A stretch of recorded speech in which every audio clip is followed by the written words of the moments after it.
Good afternoon or good morning from wherever you're tuning in with us from. We'll give it just another minute for more registrants to come and then we will get started.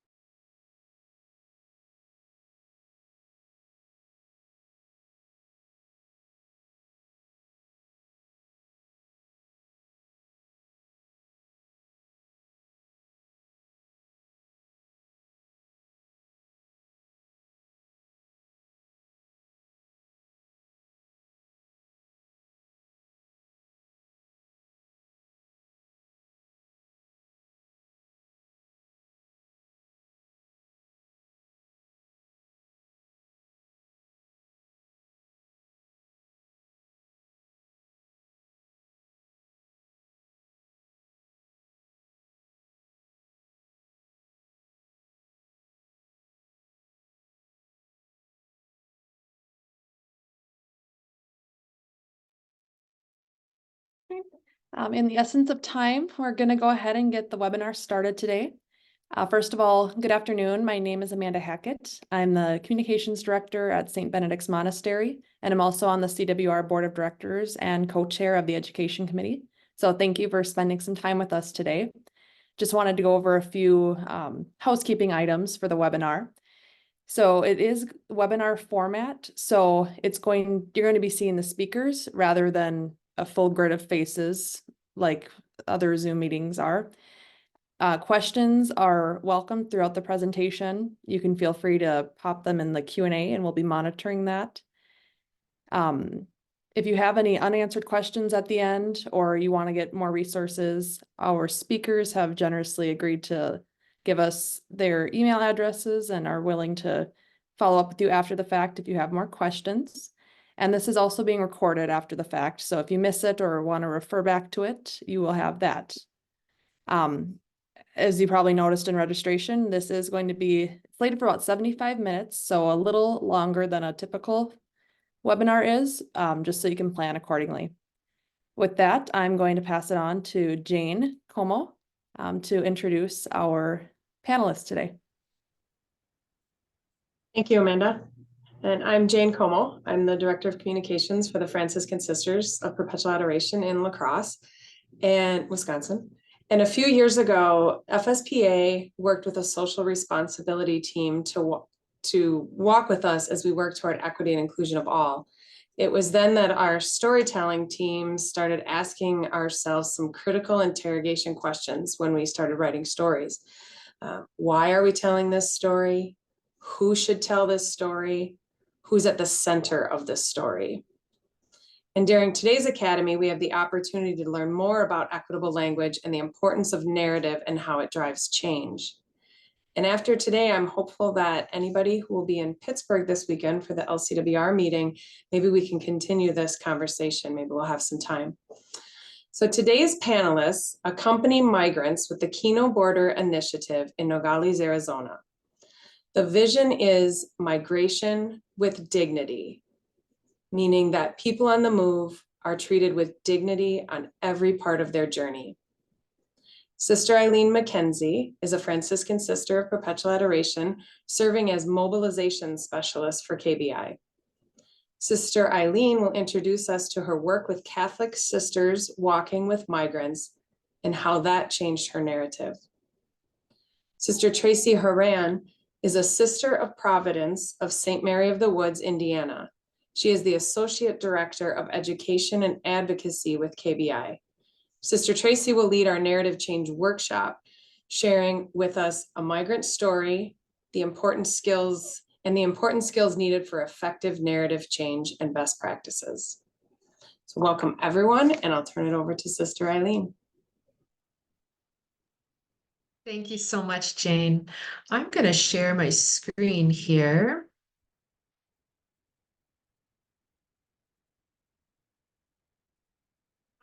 There we go. Well, again, thank you, Jane. It's a pleasure to be with all of you here today. I want to thank the communicators for Women Religious and Kino Border Initiative for the opportunity to share both the importance and some skills in changing our narratives when it comes to migration. As Jane mentioned, I'm a Franciscan sister of Perpetual Adoration, and I had the opportunity to participate in the Catholic Sisters Walking with Migrants program last summer, from August until actually October 2023. And this program is facilitated by the Kino Border Initiative and funded through the Hilton Foundation. It invites Catholic sisters to accompany migrants in Nogales, Sonora, Mexico. And during the program, sisters live in community with each other and serve the immediate needs of the migrants who arrive at the outreach center. This includes cooking and serving meals, giving clothing, conducting intake interviews, sorting donations, and other needs as they arise. Sisters also participate in regular spiritual reflection, immersive educational activities, and receive training in effective advocacy and communication skills, namely in narrative change. The Kino Border Initiative is an inclusive, Catholic, binational organization whose mission is migration with dignity. We promote humane, just, and workable migration through 3 different venues. One is through direct humanitarian assistance and holistic accompaniment of migrants, both on the US and the Mexican border, or the Mexican sides of our southern border. In addition to meeting basic needs such as food, clothing, shelter, and medical attention, we also accompany people with psychosocial services, Mexican and United States legal advice, particularly in the area of asylum, occupational support, and supporting people who've gone through the detention process, including contacting family members that they've been separated from and retrieving personal belongings that were kept by the Customs and Border Patrol officials in detention facilities. We also offer some assistance with transportation throughout Mexico to those who have been repatriated. Kino offers education and opportunities to encounter between migrants and others to create transformation experiences that transforms people and communities toward more solidarity with migrants. For example, Sisters Walking with Migrants, the Catholic Sisters program that I've been a part of. We also host immersion programs with educational facilities and institutions, with parishes, with religious congregations, and with others.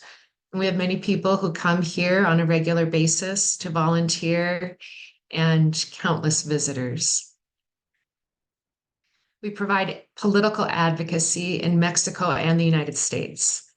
For example, we're working with the Alliance to End Human Trafficking and the Sisters of the Good Shepherd and National Advocacy Center to pass HR 1325, which is the Asylum Seeker Work Authorization Act.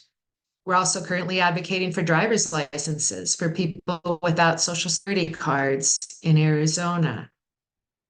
We're always working to enhance the U.S. asylum process.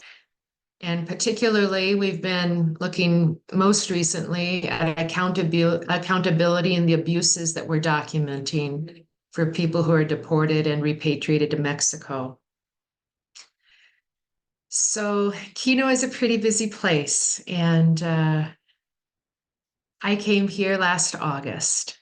I just think like it must have been the call from God to come to the Sonoran Desert in August. And it was, I think, in many ways. When I participated in the Catholic Sisters Walking with Migrants program last year, I had an intensive experience of direct service, immersion into a regional and ministerial culture that was very different from where I'd been previously, and daily interaction with people in migration and others who are dedicated to accompanying them. Most of my experience was in Spanish, which is not my first language. And the dominant language at Kino is Spanish, and it was the only language that all members of my living communities shared. Entonces yo hablaba español. And I'd like to highlight 3 major learnings that this experience gave me. One of them is I went to the border understanding that there was a crisis there. That's how the media depicts it. And it was certainly my understanding before I arrived. But living and working there gave me a different perspective. Certainly a lot of change is taking place. And interestingly, that's the understanding of the Chinese character of crisis. It's a change point. What shifted in my mind is that migration is not unnatural. We see in so many forms of creation that migration patterns change. When one's environment does not support life, it's natural to migrate to a place that does. We see it with geese, we see it with wildebeests, we see it with hummingbirds, and we see it with people. Another learning that I had was that labels are a form of othering, and that can include what we would see as negative labels, such as alien and illegal, but also any form of trying to put some sort of stereotype on a group of people. And that includes immigrants. We are all people. And while it seems natural to talk about immigrants and migrants and illegals, it is a form of othering, and it distances me from the people that I want to accompany. And the third learning I had was in the expanse of my Spanish vocabulary. When we were learning how to do intake interviews, part of the training involved the words that we sisters didn't have any experience with. Words like amanecer, which means to threat, secuestro, which is kidnap, delincuencia, which is crime, pandillas, which are gangs, asesinar, which is to kill or assassinate, and extorsión, extortion. Learning them and then hearing them in interviews with most people who came for services showed me how much violence is taking place in Mexico, Central and South America. And while I feel safe in Mexico, the people who came here, who are leaving their homes, do not. Their choice in life, the choice to live in security and with dignity, is to leave their home, to leave all they know, and to move adelante, or to move forward. And so this has impacted me and how I speak. First, I'm much more aware of the power of language and the words that I use to describe reality as I experience it. I've heard for so long that words have power, and with this experience, I have a deeper understanding of that now. I also realize that I'm learning the intricacies of this because I keep learning about the migration process, the people who engage in it. I learn from the people who accompany them and advocate for them. This is a very complex issue, and I learn something new every day. And finally, I know that I'm more apt to listen to someone when I feel listened to by them. And even when we have really different perspectives, if someone is open to hearing my side, I find that I'm a little bit more open to hearing theirs. Using this understanding in myself, I work to hold different perspectives, especially those that create a lot of inner tension. I try to lean in to that discomfort while maintaining respect for the dignity of the person with whom I'm having a conversation, especially if I don't respect the perspective that they hold. I try to look where we can meet as opposed to where we differ. And this, as Sister Tracey will explain, can be an effective approach to changing narration. And so with that, I would like to turn this over to you, Sister Tracey. Thanks so much, Eileen. Give me a second to also share my screen here. So I just really appreciate this space with you all, because I think we're all aware that this is a really important topic that we're talking about right now. And I think we do have power, each and every one of us, whether, we have the circle of people that we speak with on a regular basis, whether we are publishing articles, videos, messages on social media. Catholic sisters have been very engaged in migration over time. And so I think, the fact that we're having this conversation today really speaks to the power that each and every one of us has to make a difference with narratives around migration. So just to give you a sense of what I'd like to walk us through over the next hour, a little bit about myself in this moment. I really want to spend some time on the best practices that hopefully you all are here to hear about. And we'll share an example and then really kind of drill into, what is the Catholic lens, that voice that we have access to. And we'll have about 10 minutes for questions. So please write them down if you have them. Just naming some of the resources. There's been some really great research that's come out over the last few years, testing different narratives and how they work with different audiences. So we're pulling from that and really applying it to our own ambiente that we are all in. So I want to share, why does this matter to me? So I originally grew up in Indianapolis, Indiana. And the photo on the left that you see is a picture of me when I was 18 years old. And then the photo that you see on the right is me a few years ago walking alongside some migrants who had organized a protest at the US-Mexico border. And I grew up in an environment in the Midwest where I really didn't know anyone personally who had migrated themselves. It wasn't something that I heard in depth about. I didn't know stories. What I did hear were, I remember my friends in high school would use the term Mexican as an insult. I remember some just really demeaning stereotypes that were kind of thrown around and things that I heard on the news that were pretty negative. But it wasn't something necessarily personal to me. And even so, by the time I got to my senior year of high school in my Spanish class, my teacher wanted us to debate whether or not we should build a wall at the US-Mexico border as a way of practicing Spanish. And I raised my hand and very confidently said, Senorita Trick, I don't think we should even be having this debate because it's very obvious. If you're coming into the country without permission, you're committing a crime, you're disrespecting our laws. And so that should never be allowed. I don't think we should even be debating this topic. That was where I stood. So my teacher was very smart and she said, okay, Tracey, I can see you understand that side of the argument. What I'd like you to do is research and argue against building the wall.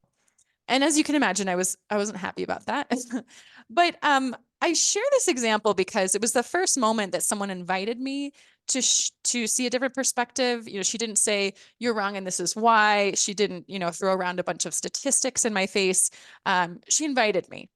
And I share this in part because I think in a lot of the places where we are, there are people who are already very cemented in their opinion about migration. And that's how I was when I was 18.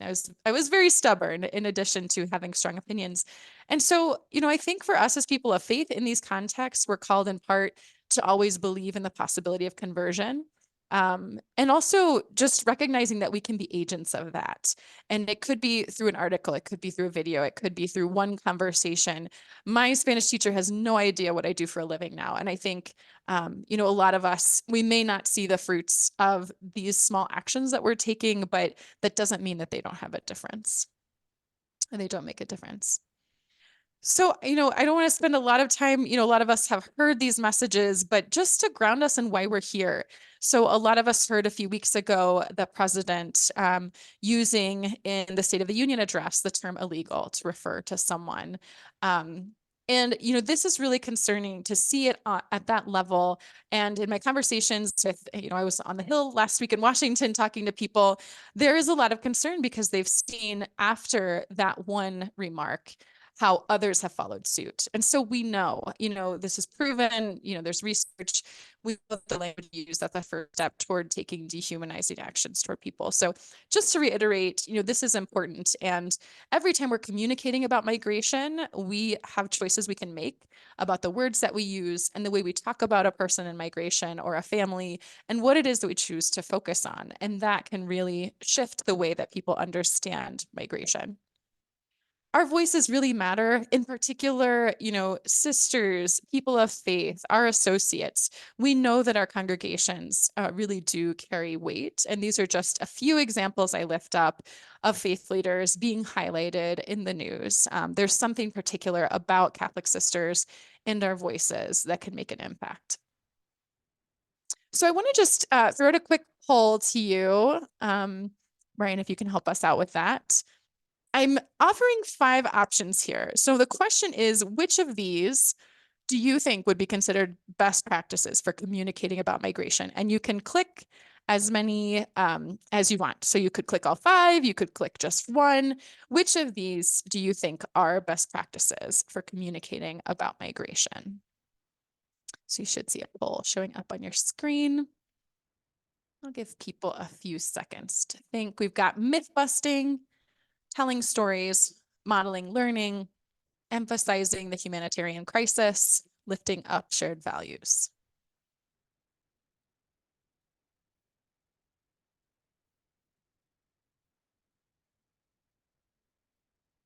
Give you about 5 more seconds there.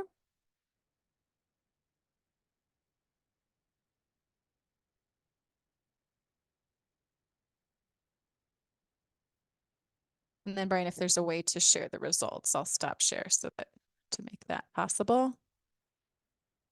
Here we go. Okay, so here we go. Myth busting, 46% of you said that that is a good best practice. Telling stories, 95% got the highest response. Modeling learning, 49%. Emphasizing the humanitarian crisis, 47%. And lifting up shared values, 75%. Great. So I'm going to give you the answer here. Most of you were on track with telling stories and lifting up shared values. The other one that we would say is a best practice is modeling learning. So the story that I shared with you just now is not an accident. It was modeling. You know, when we can show that we've changed our mind, that makes a difference. So we'll talk about those more. But the ones that we really want to stay away from are myth busting and emphasizing the humanitarian crisis. Thanks so much. That gives us a little temperature check of where we are. So you should be able to see my screen now. Great. So let's go into some specific examples. Sister Eileen mentioned this a little bit already, but to give you a little bit more, you know, what can I say? And we use people first language in other areas. And so, you know, the idea is just we're applying this to people in migration. So often I'll say a family that's seeking protection, people escaping violence. We want to be a little more specific. And part of that is because when someone hears the term asylum seeker, a normal everyday person in the US often doesn't know exactly what that means. The image that comes to your mind might just be, you know, the pictures we see on the news of like 300 people walking across a river. So it doesn't really give you a sense of what that means. And also just naming, again, with the term illegal, this is tricky because nowadays we see people seeking asylum in a number of different ways. And to be able to seek asylum legally, you have to either be at a port of entry or you have to be physically in the US. And so people who can't access the process at a port of entry with an appointment are often seeking other ways to access the process. It's still a legal process, but we're seeing how more and more there's an emphasis on people crossing between ports of entry as people that are coming in illegally, which simply isn't true. And of course, we want to be careful about not necessarily pigeonholing people as good migrants or bad migrants, you know, coming the legal or illegal way. Generally, we would say, you know, that focus on legality isn't as relevant in some of these conversations. So just kind of thinking about what is relevant to this conversation, you know, how can I really describe this person in a way that's humanizing? You know, if I'm going to speak about someone who came to seek asylum as a migrant, am I also speaking about someone who's here on a student visa as a migrant? Those are ways that we can just be more consistent in using the term. So this was one of the pieces of the question about myth busting. And a lot of us love myth busting. We love to tell someone why they're wrong, or, you know, this is something that a lot of people think and it's not true. Here's what happens in our brains if we hear it's not true what people say, that migrants are criminals and drug smugglers. What that does is it repeats that association. It actually strengthens the association between the words migrants and criminals and drug smugglers. So what we want to do instead is we just want to replace that message. We want to reinforce a different story. And so that's where we want to tell stories. And most of you understand this is crucial. So speaking about a specific person and their life and their reality is really important. And that helps us to replace some of those broken frames that are incorrect. So, you know, and maybe I want to say, I hear a lot of different messages about people who are new arrivals in the US. But what I've found is the people I've met are actually XYZ. They're seeking safety. They're really good neighbors. They're hard workers. They're really focused on contributing to the community or getting settled. So instead of repeating that message that's incorrect, we just want to replace it. Here's another part. Let me see if I can. There we go. This is another piece, and I'm not a scientist. There are probably others of you on the call that know much more about this than me, but to give us a very basic intro, when we're having these conversations, a lot of times people are coming from a place of fear. And when we're afraid, we immediately go into, fight, flight, or freeze. We're acting out of the downstairs brain that is built to protect us, for us to be safe. So in order for us to get to the upstairs brain, so those of us who are working out of this framework of empathy and human connection, it's actually a two-step process. And that's why it's often more, we have a harder job, basically, because someone who's going directly to the fear narrative, they can easily access that. And the person really holds on in that place. So we have the tough task of, with our communication, helping people to calm the downstairs brain so they can access empathy, human connection, problem solving, critical thinking, which is hard. So how can we do that? There's a couple of ways.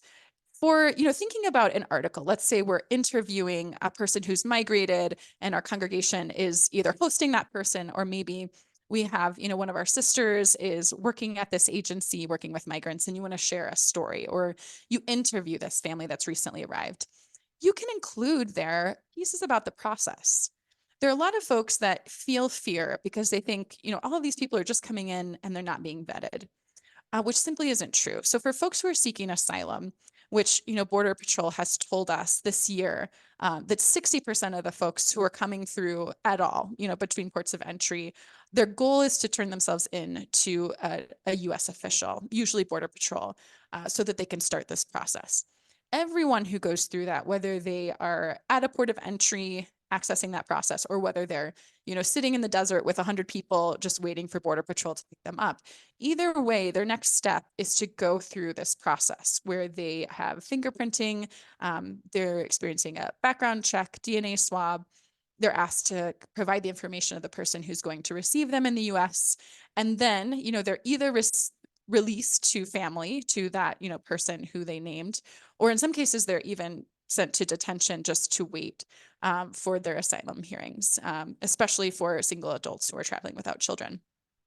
So, if anything comes up in that process, let's say someone has a criminal background, even if it's misdemeanors, maybe previous deportations, they're not going to be let into the US in the same way as someone who doesn't have anything like that. And so this is a moment in the process that for some folks who are struggling with that fear that, there's just these people coming in, they're not being vetted. If we can just name those pieces of the process, for some people, it can help calm the downstairs part of the brain that is living in fear. So they can say, oh, okay, well, if all of these folks are going through this process, the ones who are being released into the US are just the ones that don't have a criminal background. Maybe I feel a little bit more open to this conversation. The other piece, and this is something, we can include in articles we're writing, or in videos we can model, or just in conversations that we're having with people, is just acknowledging that fear. So for me to tell someone, you don't need to be afraid, doesn't change the fact that they're afraid. So if we can just name, I can understand your concern. I hear you. I think we all want safety, and that's a really valid need. So anyway, in our language, in our speech, in our conversations, that we can validate the concern underneath, that's really helpful to folks who might be otherwise closed off to this conversation. And the other way, telling stories. We all know this. It's a lot harder for me to feel afraid of someone if I don't know anything about them. And so as soon as I start sharing more specific details about a person, it starts to calm that downstairs brain. And I start to have this image of a human being rather than just kind of this vague threat. The other piece is shared values. And a lot of you named this as a best practice, and it is. For many of us who really believe that people have rights, which we do, and especially people, we value folks who are on the margins of our society, as really we want to lift up their rights. That's totally valid.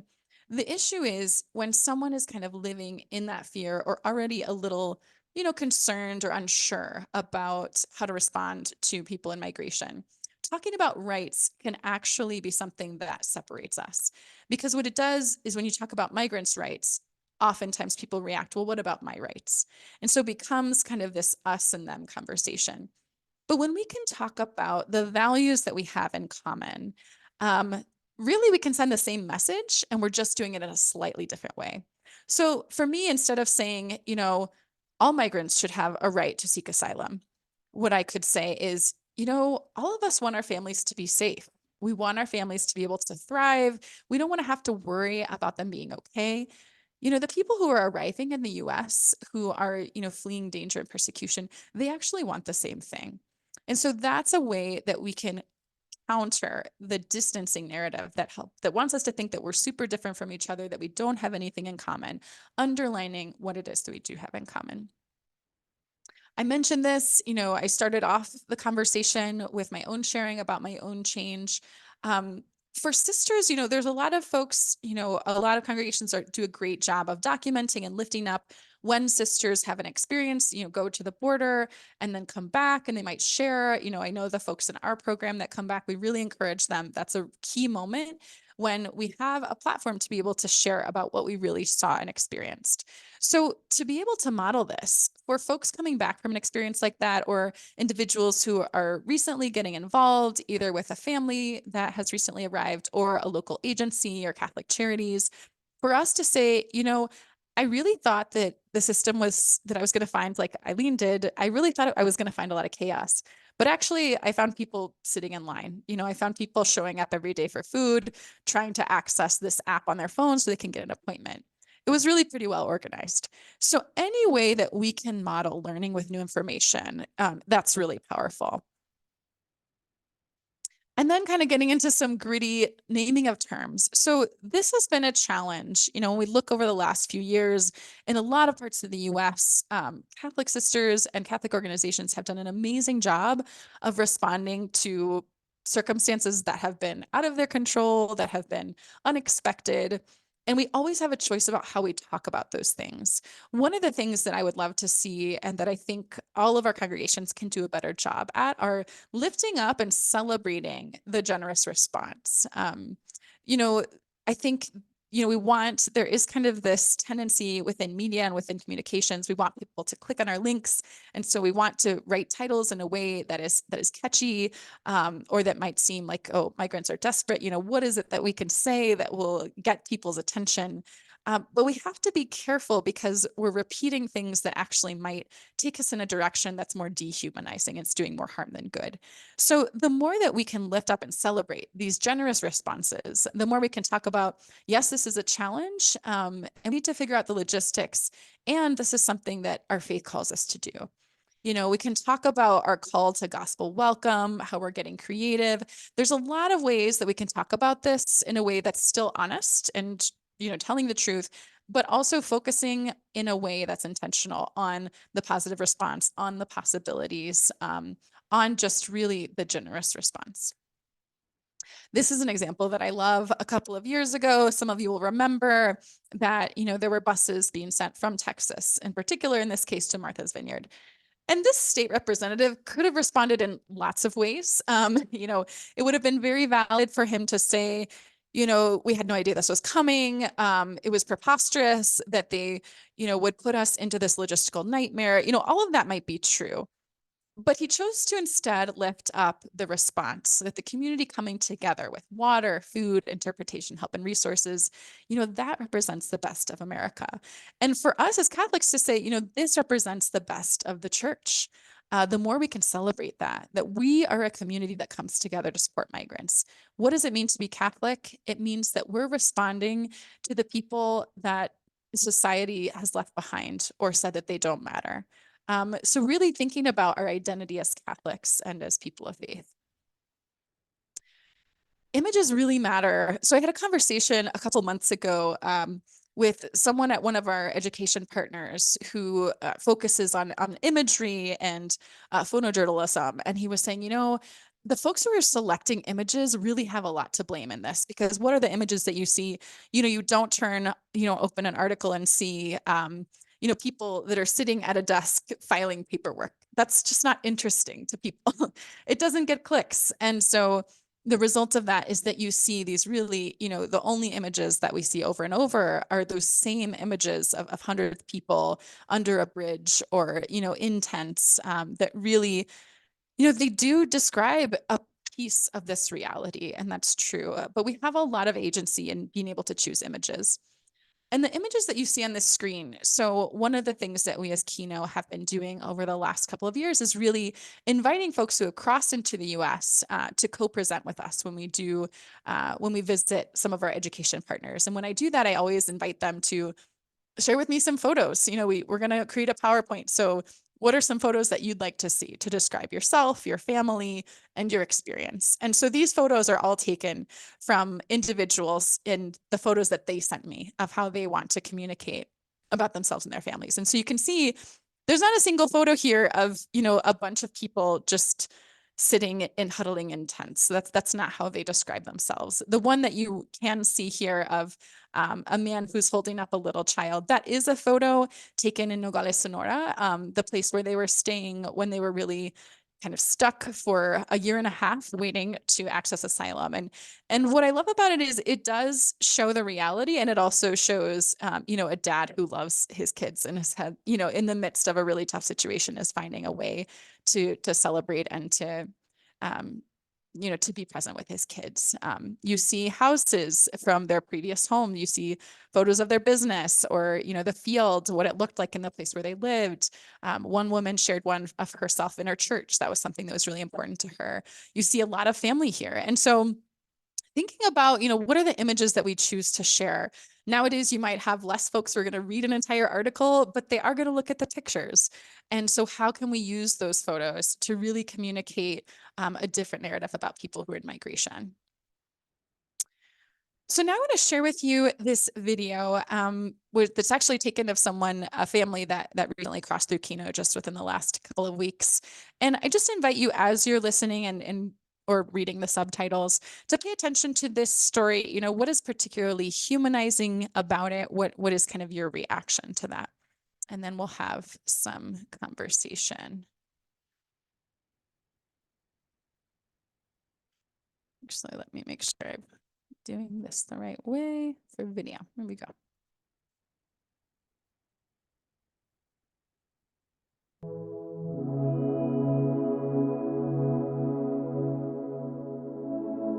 Pareja de esposos de la ciudad de Medellín, vivíamos en Medellín, tenemos una hermosa hija de 7 años. Hace un tiempo empezamos a sufrir algunas condiciones de inseguridad con nosotros que nos hicieron llegar hasta acá. Queríamos contarles cómo era nuestra vida antes. Teníamos una vida normal de familia, una vida muy tranquila, una vida donde estábamos felices. La ciudad de Medellín es una ciudad en Colombia que es hermosa, es una ciudad que ha sido líder y en muchos avances tecnológicos e infraestructura con la que cuenta nuestro país. Era un lugar bonito donde compartíamos criar a nuestra hija de 7 años. Ella nació allí, creció allí. En compañía de mi esposa teníamos una vida normal. Nos gustaba practicar mucho deporte, llevar a nuestra niña a jugar tenis, a hacer natación. El clima de la ciudad de Medellín es favorable para tener toda esta serie de deportes acuáticos y siempre nos gustaba mucho hacerlo. El patinaje, que era una de las cosas, y le fascina a nuestra hija. Teníamos una vida normal en nuestros trabajos. Mi esposa trabajaba en una empresa de alimentos de línea premium. Yo trabajaba como gerente operativo para una compañía que también tenía restaurantes y estaba al tanto de todos nuestros locales y el personal. Funcionábamos de lunes a domingo. Teníamos una vida normal hasta que empezaron a pasar ciertos sucesos que hicieron que tomáramos la decisión de empezar este difícil camino que no queríamos, un camino que no estaba en nuestros planes. Estábamos muy felices en la ciudad, al lado de nuestras familias, al lado de mi madre en mi caso, al lado de los padres de y su familia, una vida muy tranquila. donde pasábamos los días del trabajo a la casa, de la casa a hacer deportes, a nadar un poco, a llevar a nuestra hija a divertirse, de visitar muchos sitios y muchos restaurantes, de pasear por todos los alrededores de la ciudad de Medellín. Pues contamos con pueblos muy lindos a los cuales siempre visitábamos fines de semana, en un país muy lindo, en un país hermoso que lo tiene todo, y cada año tratábamos de salir de vacaciones y llevábamos a nuestra hija al mar. Era un propósito que teníamos todos los años, hasta que el último año se vio difícil continuar con este propósito de vida. Y se fue haciendo difícil todo hasta que tuvimos que restringir nuestra movilidad. Tuvimos que restringir nuestra movilidad en toda la ciudad y empezar a tener actitudes un poco diferentes hacia cómo vivíamos, puesto que con nuestra hija, que era el foco de atención nuestro y nuestro principal motivo, nuestro corazoncito es ella, fue amenazada. Amenazaron a mi núcleo familiar y tuvimos que cambiar a nuestra niña de colegio y hacer cambios para ellas que fueron muy fuertes. Un tiempo después ya fui víctima de un atentado que puso en peligro mi vida, puso en peligro toda mi condición física y hizo que tomáramos la difícil decisión de abandonar nuestra ciudad, de abandonar a nuestra familia, de suspender la educación de nuestra hija y llegar hasta acá. Nosotros somos de prácticamente un paraíso. Entonces, tener que salir de una ciudad donde tú tienes todo tu mundo, todas tus cosas, toda tu familia, es un choque impresionante, demasiado fuerte. La incertidumbre de tener que esperar por nuestra cita ha sido psicológicamente muy fuerte, nos ha venido afectando muchísimo, porque es nuestro futuro el que no tenemos. El que es incierto. Es incierto totalmente y el tiempo de espera lo hace más difícil, y más en las condiciones bajo las cuales está el país donde estamos, que también hay amenazas profundamente fuertes y muy puntuales con las personas que estamos tratando de buscar este camino. Y cuando tenemos un momento de estos en nuestra vida es que empieza realmente a cambiar nuestra relación con Dios, y hoy sentimos que se volvió más profunda, esperanzadora, y el refugio único de estar juntos en esto y caminar esta dura travesía juntos y esperanzados de encontrar la voluntad de Dios, que sea la que nos permita llegar hasta un lugar donde estemos seguros.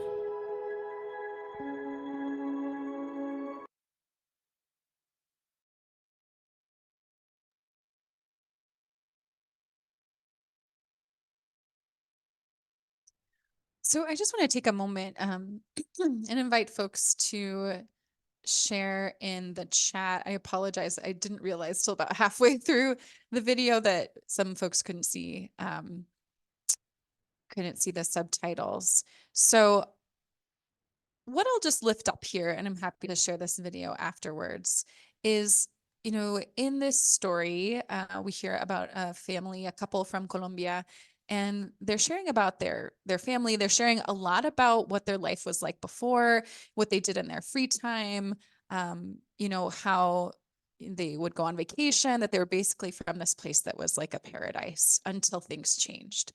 So for us, a lot of times, ice skating, yes, please, in the chat, if there's anything else that you picked up on. I know some of you really, really couldn't get the subtitles. So sorry about that. But the point here is, when we can focus in on one person, one family's story, it really helps to add texture and to get more details. We can create images in our mind of what their town was like, how, what they did as a family, the things that they valued. Often people will share about their professional life and what they did for a living before then. And so all of those pieces really help us to underscore the fact that people in migration are exactly that, people. and that this migration oftentimes isn't something that they were planning. It isn't something that they had in mind, but it was a choice that they had to take as a result of, a lot of circumstances that were outside of their control. And so, when we can share kind of the arc of a story of a family, what their life was like before, really sharing, images, descriptions of that life, and their family life in particular, and the things they value. And then we can share, the reason why a family migrated. What are the things that led up to that decision? And then a little bit about the journey. And so in this particular story, they didn't focus on that so much, but one piece that the man really lifted up, it was the psychological torment of trying over and over, day after day, to get this appointment at a point of entry. So those kinds of examples can help us understand. So instead of just saying, US policy is making this really difficult, well, talking about the psychological torture of opening up your phone day after day for months on end and feeling that rejection that I didn't get an appointment again today really helps people to understand at a deeper level the impact of our US policy. And then lifting up, the dreams for the future, the hope. This family in particular talks about their faith, and that this whole experience has really deepened their faith. And that's something that we hear from a lot of people in migration will highlight that piece. And it's something it's helpful for us and the folks that we work with, because, for many people, their Catholic faith is something that really motivates them. And so, this story, we end up with, Joanna, who is our media coordinator, did a great job of, sitting with this family and really inviting them to talk about specific parts of their experience. This is whittled down from an interview that was like 25 minutes long. And so, in those opportunities, we have a chance to really choose where we focus and to really lift up pieces that we know will help people understand at a deeper level, help to humanize these families, and also invite kind of a different perspective. So, video is a really effective way nowadays that we can invite people into this conversation. And there's something about seeing a person and hearing them speak that is just really humanizing. Just to share with you briefly, a couple years ago, I was visiting a school and sharing a little bit about our ministry. And I had this student who raised his hand, and he said, I think he was about 16 years old, and he said, with all due respect, sister, which you always know is a beginning for something scary. In a couple of years, we're going to have just all these robots to do all of this work. And so we won't even need people we won't even need migrants at all. So, I think we just don't need to be letting more people into our country. So that was how the conversation started. And we went back and forth a little. I wanted to understand a little more where he was coming from. But eventually it was kind of, I wasn't really getting anywhere. And I said, let's just take a pause. I want to share with you this video. And I shared another video of a woman named Marty, who is now living in Texas. She came through Kino a couple of years ago. And again, 5-minute video. And then I said, what are your responses to this? And the same student raised his hand and he said, that lady reminds me of my mom. And so he said that was really humanizing. That was different from what I expected. So, we have a lot of different ways. There's a lot of different ways we can get creative about sharing, whether it's through video or audio or, snippets of testimonies or images. And so I think, really making use of all of those platforms is essential. So now I want to shift into just a kind of a focusing a little bit more on the Catholic piece of this. So we have our next poll, which I'm going to invite Brian to bring up.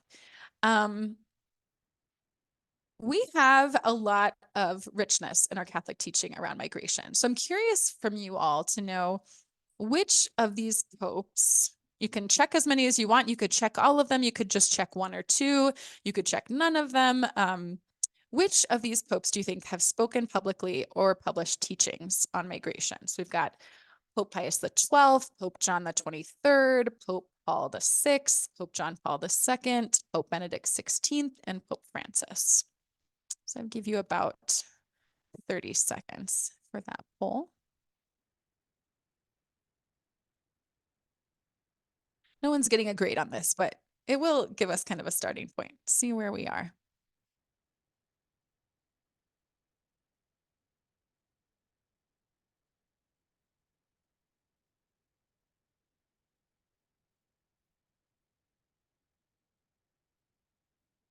Okay, Brian, and whenever we have a good number of percentage of participants who have shared, we can go ahead and share the results of the poll.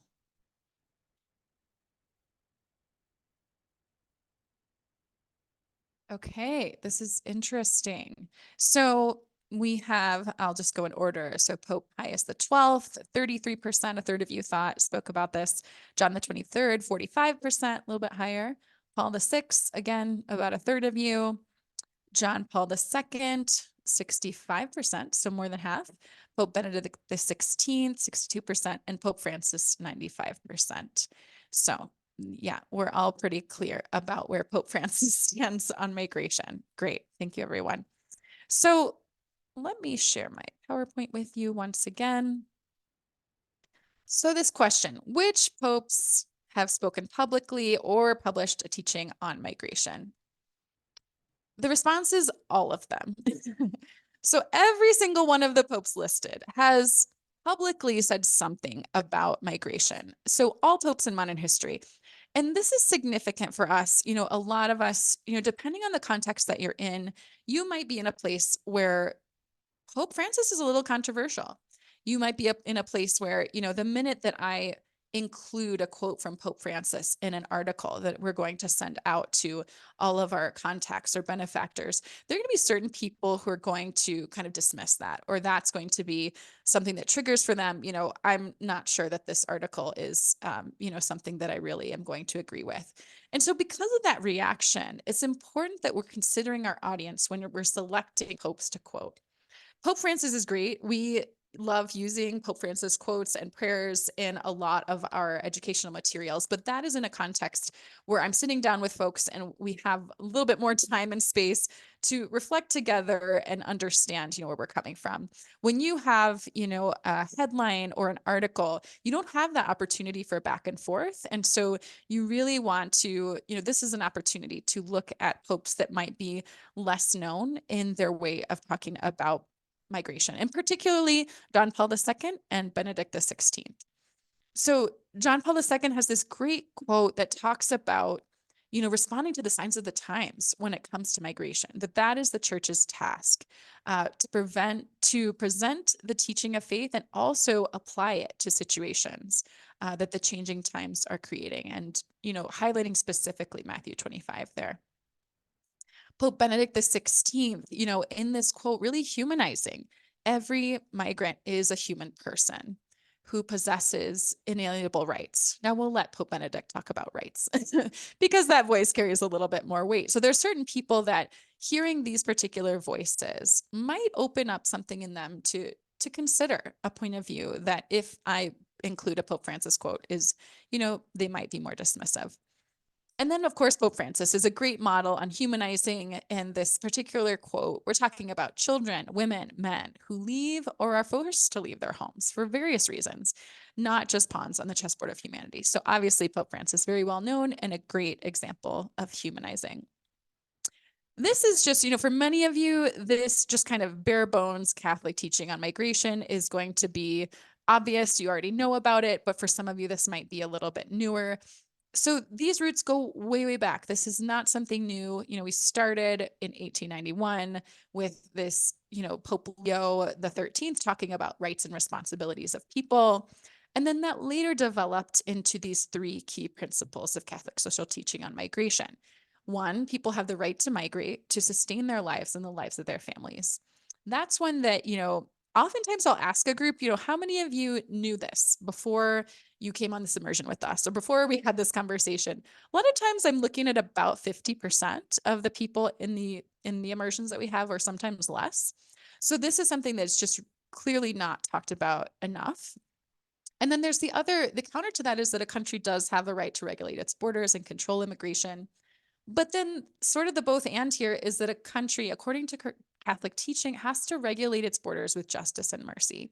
So this is where, you know, we can kind of help bring in that nuance of, you know, the Catholic Church doesn't necessarily teach open borders. The Catholic Church does teach that we have to be discerning in the regulations that we put when people are arriving and migrating to our country, and they're in situations where they're facing injustice, where they're facing danger. So, you know, having these 3 points and kind of communicating from that nuance is challenging, and it's also something that we kind of have to figure out how to do. Thinking about, and this is another piece, you know, talking about the popes, there's certain individuals where just to use the word justice, which again, many of us are here and believe in this work because we believe in justice. For me to use the word solidarity instead of justice, or for me to talk about social mission of the church instead of using the word justice, can fall on people's ears in different ways. And again, it's a way to say the same thing, simply using different words. We talked about rights. That's something that is used often kind of in secular spaces. If we can replace that by talking about the dignity of the person, talking about shared values, faith, family, there are certain individuals where, again, saying pretty much the same thing with different words, we can reach them in a different way. And then the focus on people instead of numbers. It's not to say we can never use statistics. There are moments when, you know, bringing in a relevant statistic can be very useful. But we always want the center of our focus to be on people. When we can link to scripture, Catholic teaching, you see this image on this slide that says restore protections for holy families. That is an art piece that was created as a poster for one of the events that we did as part of a march here in Nogales. And so depicting, you know, this, in this case, an Indigenous family, and really connecting that to the Holy Family. We have so many great examples that we can connect to: the Israelites fleeing Egypt, Ruth and Naomi, Joseph, who was enslaved in a different land. And I want to say, especially the history of our own congregations. I think that that is a really an untapped connection that we can draw from. Many of our congregations in the US have immigrant roots. We have founders, foundresses who came from other places, who didn't speak the language, who started with really humble beginnings. And there's a lot of ways that we can make that connection. And that for people who are committed to our mission and our charism, that might also help them make that connection. To share one quick example, this is a photo of me in preparing for a protest in, I believe it was 2017. And I wore this sign saying my foundress was undocumented, hashtag deport me too. And, you know, when I was talking to people about part of the reason that I decided to participate in this public action was that really the connection to my foundress. So in my congregation, it's sort of still up for debate, but we've never actually been able to track down any official record that our foundress, you know, migrated legally. And so that is an example I can point to, saying that, you know, even from the beginnings of our congregation in the United States, you know, we were facing the challenges of the legal system, or simply, you know, being in the US without permission. So if there are ways we can draw those parallels, that can be another helpful tool. So what I'd like to do before we go to questions is I'm going to share a few messages, and these are actually from, you know, Catholic or migrant supportive outlets. So organizations, articles, newsletters, things like that. And so what I'd like you to do is react to this message as humanizing or dehumanizing. So let's say a 1 is the most dehumanizing and a 5 is the most humanizing. And actually, now that I'm putting this up here, I'm questioning whether you all have ability to access the chat. So maybe let me just verify that before I go into this. If I could get, oh, great. Okay, wonderful. Let's do it then. Okay, so again, from 1 to 5, no wrong answers, but just thinking about what we've talked about so far.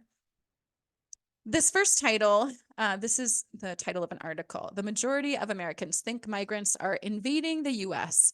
Meanwhile, suffering at the border continues. So 1 is like, this is the most dehumanizing message I've ever heard. 5, this is the best, most humanizing message.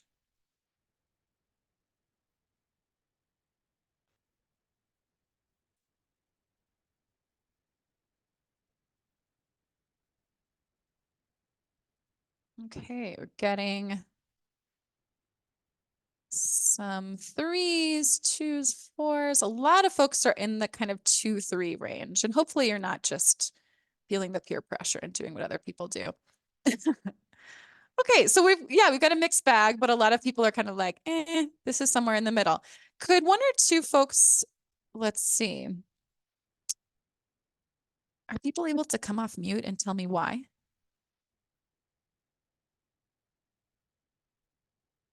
That is something. Nope. Okay, good to know. So I agree with most of you who are saying this is a 2 or a 3. And the reason for that is a few of the things we've talked about. So, for example, we have here repeating the opposition message, talking about invading the US. That is a message that is dehumanizing. And even though technically what we're doing here is quoting, this is what the majority of Americans think, it doesn't change the fact that I'm repeating that message. And by doing that, I'm reinforcing it. And then this, meanwhile, suffering at the border continues. It's vague. It doesn't describe anything. It doesn't give me an image. It actually doesn't say who is suffering. So there's a little bit of dehumanization there. So this is a message. I would probably put this at around a 2. So I agree with most of you on that one. Yes, good. Okay, so in the chat, people are agreeing with me. Yeah, so it's like, yes, they're recognizing their suffering. So it's not totally a 1. But that could relate to the humanitarian crisis. Doesn't name that exactly.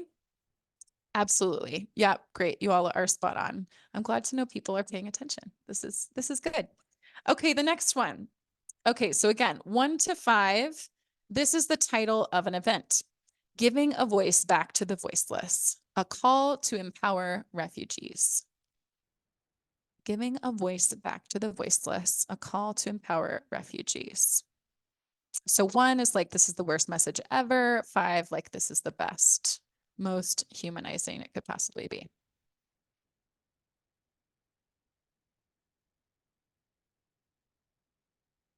Okay, this is interesting. We already have both a 1 and a 5 in the chat. So this is a little bit more mixed. Interesting. I'll give about a couple more seconds for folks to respond. No right or wrong, just wanting to kind of get a temperature check here.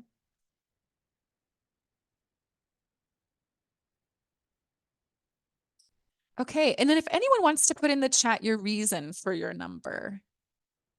We've got some very different opinions on this one. We've got a couple 5s and we also have at least 1 that's a 1.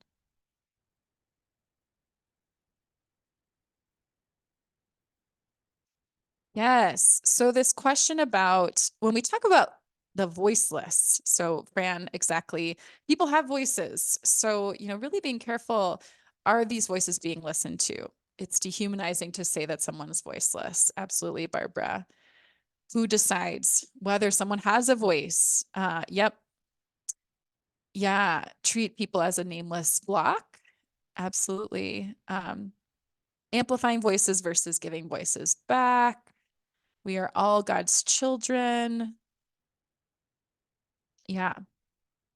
So this is interesting and it's challenging because this is a really common phrase that people will talk about, the voiceless. And so I lift this up in particular because I think even in our congregations, sometimes we will talk about people as being voiceless, or, I'm going to be a voice for someone who has no voice. There's a lot of different ways that we talk about that. Even that term, Alyssa, like you're saying, empowerment, like giving empowerment, I'm empowering refugees, this call to empower. So just being a little bit careful there. And again, this is a lot of nuance, but that piece about someone being voiceless, really, and even just saying the voiceless refugees, those are both terms that aren't particularly specific. And they're not very humanizing. They're not necessarily, who are we to say that anyone is voiceless? Everyone has a voice. So the question is, are we lifting up voices? Are we, are we inviting voices? So I think that's a big question for us as well. Great responses there. Thank you so much. Okay, here's another one. Most of the time, migrants are or become undocumented through no fault of their own. So again, the question is humanizing or dehumanizing. So the worst, like, oh, this is a terrible message, is going to be a 1. The most humanizing, this is amazing, this is super humanizing, that's going to be a 5. So the message for this one is most of the time migrants are or become undocumented through no fault of their own.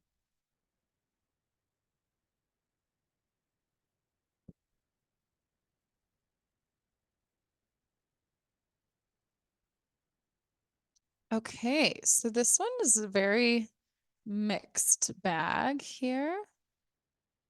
Once again, we've got lots of 3s and 4s. So people are feeling a bit more positive about this one. I've got some 2s, got a 1, a lot of 4s on this one. People are feeling better about this message.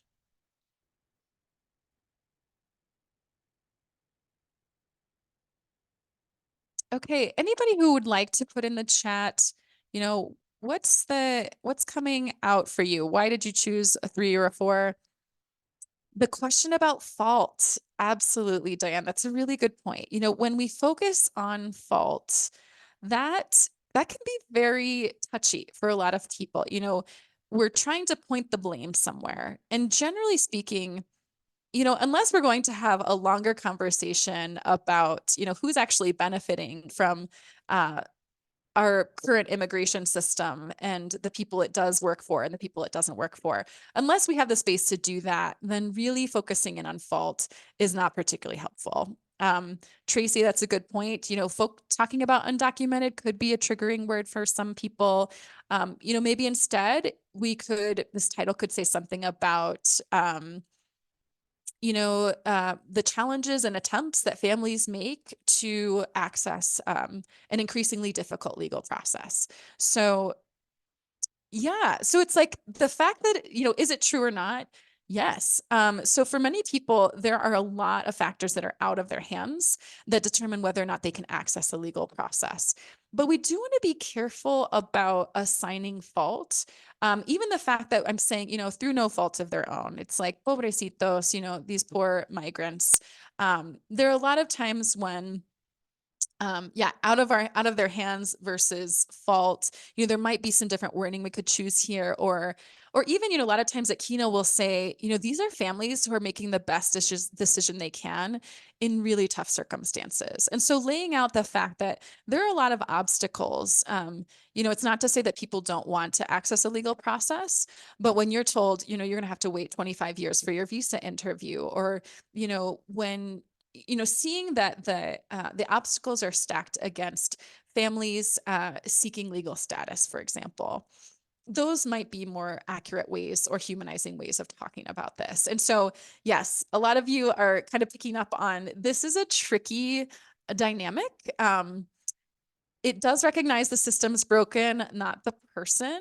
But we also need to be careful about, you know, how is the tone of our conversation or our article or the title really kind of condescending, like saying that, oh, through no, you know, it's not their fault. It kind of takes away the agency from the person who's in migration. So, you know, recognizing that, you know, how can we lift up, you know, we have built a system that intentionally keeps certain people out. And unfortunately, people are facing really tough decisions as they're trying to navigate that system. So there's a way in which this, you know, it does a good job of naming that there are other factors at play here. But we want to be a little bit careful about not just saying, you know, oh, you know, poor migrants, there's nothing they can do. People are making decisions. They're actually taking really courageous steps, and they have a lot of agency. And however, that agency is limited within a system that is really designed to make it difficult and dangerous and dehumanizing to be able to get to the US and in a legal way. This is really great. I want to keep going. But we are to the end of our time. I want to have a little time for questions. Let me go ahead and just share our contact information. As you heard earlier, you know, we'd love to stay in touch.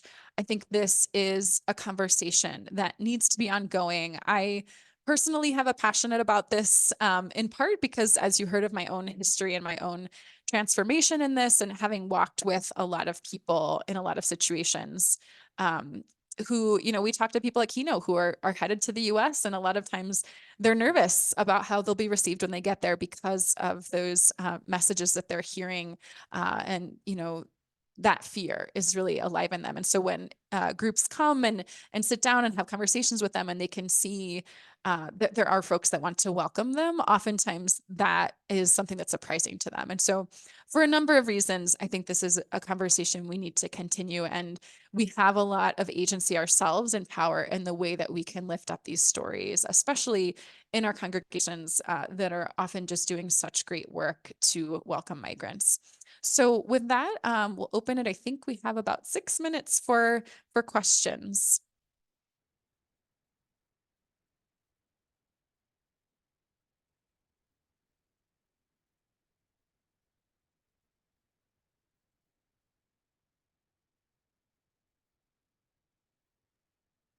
And I think there's So one in the chat that maybe Brian can answer in the chat if there's a reference for the first poll. So that first poll you had us take. Yes. So the first poll, a lot of that is coming from, it's a resource. There was a group called the Immigration Hub that came together a few years ago, and they did all of that narrative testing that I was talking about. And so those specific best practices come out of that research, which is like 300 pages long. But if it's a resource that someone's interested in really digging into, they actually have really good specific examples in different areas like DACA, like asylum, people who are undocumented in the US. So yeah, it's a very simplified version of a much broader work that's been done.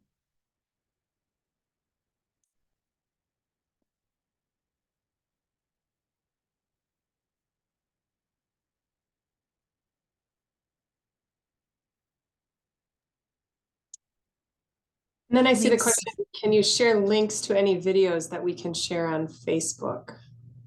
Absolutely. So the video, and I apologize again about not being able to see the subtitles, but we're happy to share that video. I think we'll want to get that uploaded on YouTube, and happy to share that.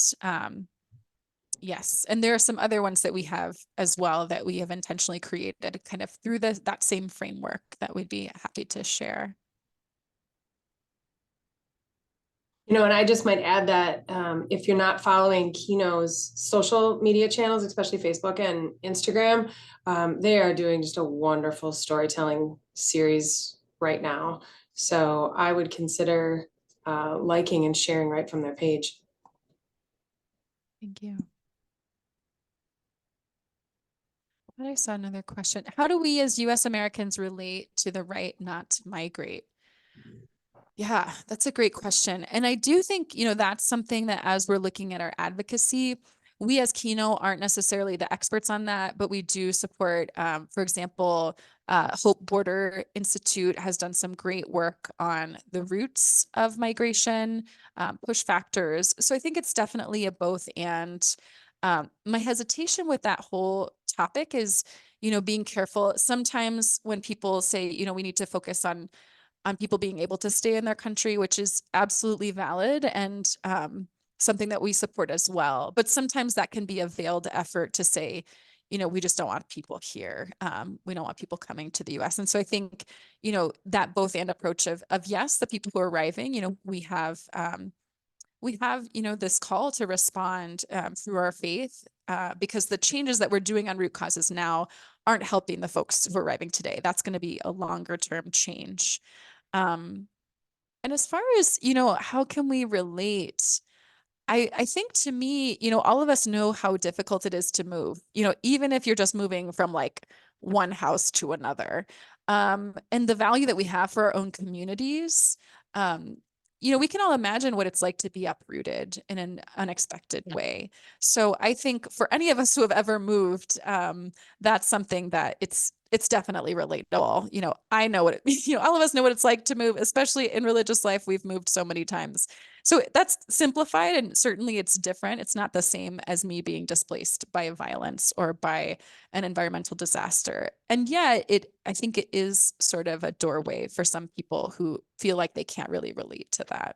I'm not sure if that answers the question well. I don't know, Eileen, if you'd add anything to that.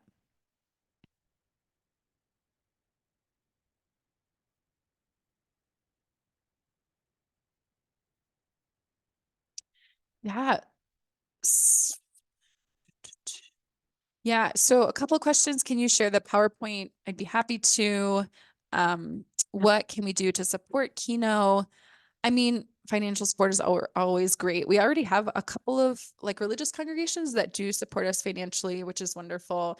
I would actually say as well, starting these conversations. So one of the things we've been building out over the last year or so is more accompaniment on the US side as we're staying in touch with folks who are arriving in a number of places. So if that's something that you or your congregation is looking at, or maybe even something you're already doing that you'd like to lift up or share best practices, Sister Eileen is doing a great job of supporting sisters who have come to be part of our program and then returned, if they want to start a project that is about receiving a family, hosting a family. Some of us have, big buildings on our Mother House campus, or some of us have associates or individuals who are in touch with us who have resources to welcome.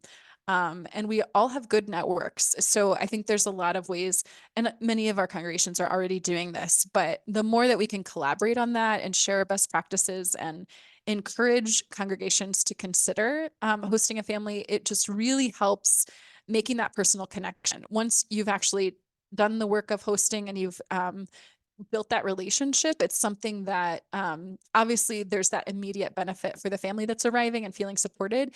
And that's also can be a jumping off point for raising more awareness within your own congregations, affiliates, associates, as well as, then having conversations with members of Congress, with state level legislators about, this was our experience when we accompanied this family. So those are some of the things that really come to my mind. We would love to especially continue the conversation for congregations that are already doing this or that are, considering this and would like to be part of that. Just add, Tracey, that we are going to be doing some work in the Midwest. The congregations it's amazing the networks that we have. I mean, just on this call, we'll be in Chicago this July. We'll be in Wisconsin as well. And I believe Jane made mention of the Transforming Grace event that'll be happening next week. So just underscoring that that connection that a lot of us already have, and then how to strengthen that. And we want to support that strengthening as much as possible.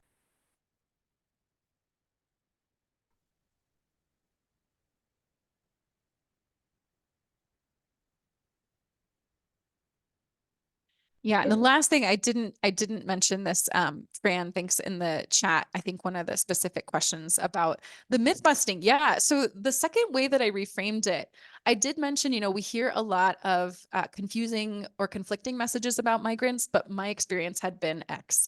And so it is a nuanced response, but not repeating the negative message. Yeah, is kind of one thing to underline there. Thanks for that.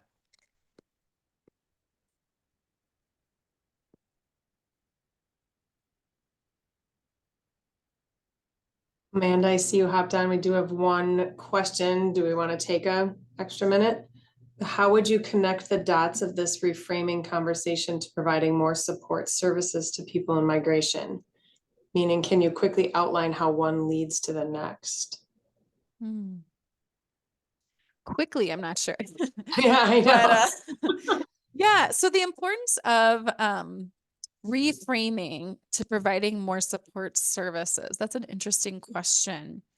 I would say the narrative matters because before we can do any of the work, to give you an example, we've really been pushing for the last couple of years for more funding in the federal budget toward welcome. So, for example, the shelter in Tucson that has received federal funding in the past had to lay off almost 50% of their staff because federal funding was being cut. So, a lot of the congressional offices will tell us like, this is a non-starter, this is politically dangerous for us to advocate for. So the more that we can shift the conversation, the more that we can have one clear voice in support of welcome and amplify that voice and lift up. It's really about creating this groundswell where, over the next couple of years, we can all do the work to shift the narrative so that the next time I go back to Congress and in 2026, they'll say, wow, we've been hearing a lot about this, there's been a shift. And now we can see that it's actually politically untenable for us to take these actions that are going to hurt migrants. So, that's kind of a broad strokes dream for us, really. The reality is it does start at this granular level of changing the conversation. And we know that we have space to do that, in particular in Catholic audiences. We have a lot of church teaching to stand on. We have a lot of networks that we can mobilize and that we can start having this conversation. So, if all of the 70 individuals who are on this call, went and talked to 5 individuals that are kind of on the fence, you can see how this multiplies. And that really can take us, it's more of a medium-term goal, right? But it does have direct policy implications. And I would add, just having a conversation with someone who is in some stage of migration also gives you a lot of opportunity to share. It gives you your own personal experience. And there are a lot of people who are in different forms of migration. So it doesn't have to be someone who has just crossed the border. Many of us on this call might know people who have been in the country for 10 years or so. Knowing migrants is an important thing as well. And I just othered them. So just caught myself. Here I'm learning still.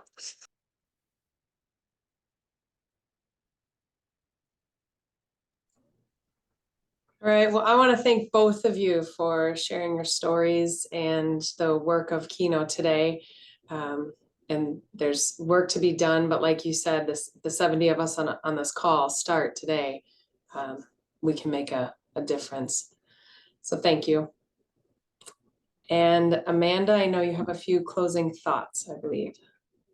Yes. Yep. I just also wanted to reiterate, thank you. This was fantastic. And I just wanted to share a couple of the upcoming things for CWR to keep in mind and keep on your calendar. First of all, the registration for the CWR Strategic Communications Certificate Program is open and it will close on May 10th. Also, mark your calendars for Thursday, June 6th for our next webinar. I don't believe registration is open quite yet, but it will be soon. That one's going to be about publishing for Catholic sisters with Dr. Carol Sargent, who's a CWR member, and she's also the founding director of the Office of Scholarly Publications at Georgetown University. Also mark your calendars for October 8th through 11th for the CWR conference in Chicago, which registration opened last week.